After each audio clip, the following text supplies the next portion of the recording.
Hi everyone, in this video I'll show you that how you can fix Mirthwood game is crashing, freezing or lagging on your PC. I will show you guys the very effective solution. So first make a right click on your taskbar, you will see the task manager, simply open it. Then go to the startup application you are seeing on the top. Guys, here simply disable all the background application you are seeing here. Because when you start your PC, these applications start automatically without your permission and causing a lot of CPU or RAM usage and causing your game crashing or the freezing problem. So make a right click on all of these that are useless and just disable all of these.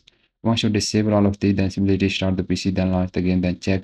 If your problem is not fixed, then open up the Steam, then just click on your game, then just click on the gear icon of your game, go to your game property. Now here you will see the option of enable the Steam overlay.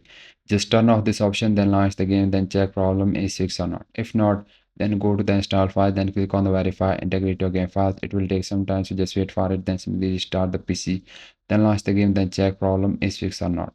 If your problem is not fixed, then click on the browse option you are seeing on the top. Now here guys, simply locate your game launcher or exe file of your game. So make a right click on your Mirthwood game launcher, you will see the properties on the last, so just click on the properties option. Now just go to the compatibility tab. Now here just uncheck the box of compatibility mode and also uncheck the box of disable full screen optimization and just check the box of administrator. Now click on the apply, launch the game, then check problem is fixed or not.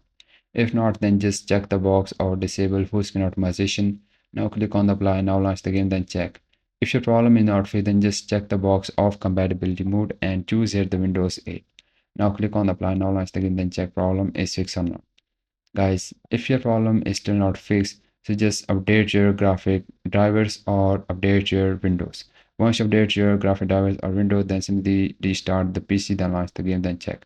And I hope guys one of the solution fixed your problem.